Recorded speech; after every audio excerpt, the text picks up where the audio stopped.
Hello, this is Christopher Burnell. This is my Enron documentary presentation for Speech 1321. Uh, what, in your opinion, was the reason for the downfall?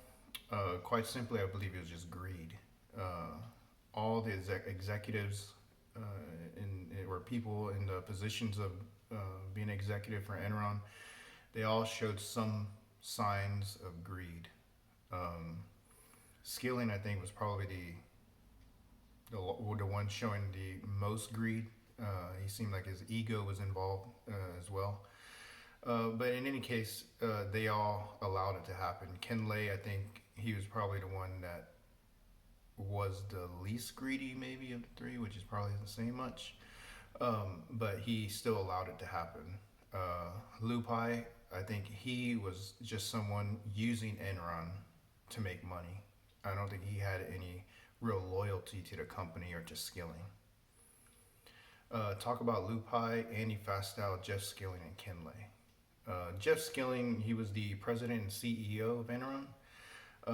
Had just been put into that role, I believe they said in January or February of 2001, so just before the downfall.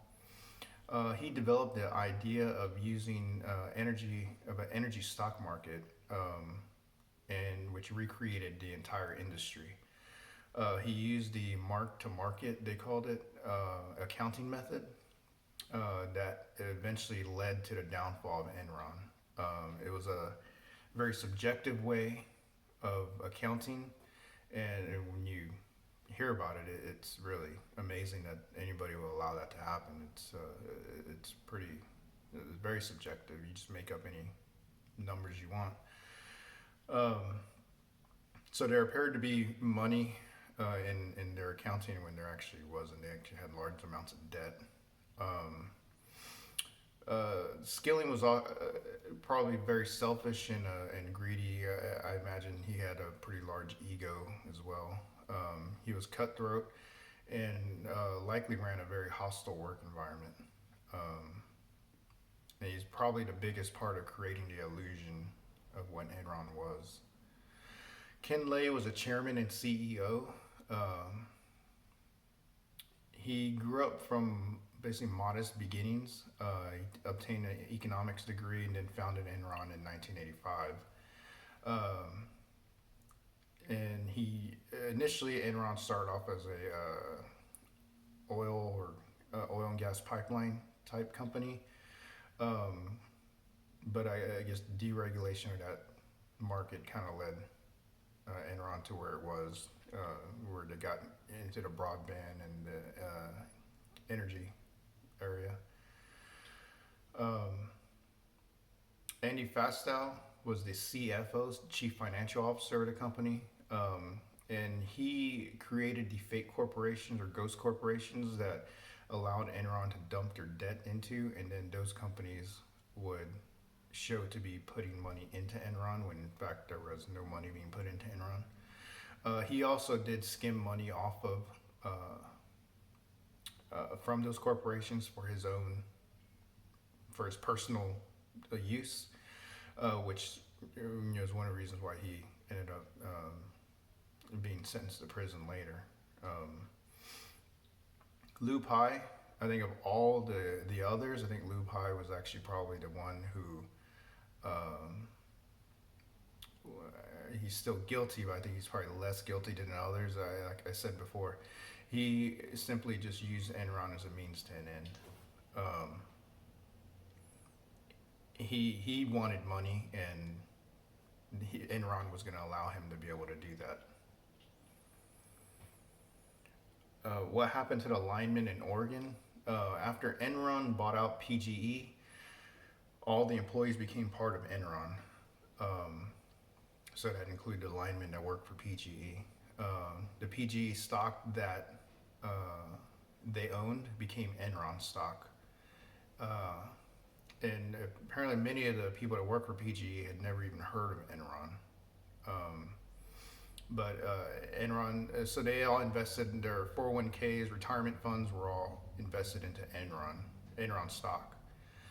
And later, this would prove to be disastrous for them as the stock market tumbled down and Enron stock became 40 cents at its worst. So the lineman invested his 401k into Enron, and he stated that it was $348,000 at its peak, and when he was finally able to sell it, it was $1,200, which he wasn't allowed to sell it prior, while everything was sinking. Even though the executives and CEOs, they were able to save millions by dumping off their Enron stock. The significance of California is where Enron began its experiment with electricity deregulation. They found loopholes in the laws that allowed them to exploit the ways to make money. They created artificial demand, shutting down power plants to create electricity shortages and thus increasing the price of electricity. This allowed Enron to stay afloat at a time when the company was falling apart and having trouble making a profit, or having trouble keeping the illusion that they were making money. And the organizational model of Enron is likely a traditional organization with a bureaucratic approach. The chain of command was quite clear, as was the division of labor. And they probably also used the tall organizational model of hierarchy. When did they use the virtual organization, and what was the end result?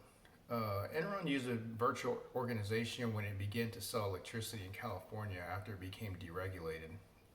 Enron Energy Services worked with the energy suppliers and the power plants to control the delivery of electricity throughout California. The result was disaster, as many became disgruntled with Enron after there was electricity bills skyrocketed, and many businesses lost money because they couldn't stay open without electricity. You could also say that the companies that Fastow created to dump Enron debt into were a virtual organization with Enron, even though they were ghost companies. My overall impression of the film, I found it to be very eye-opening.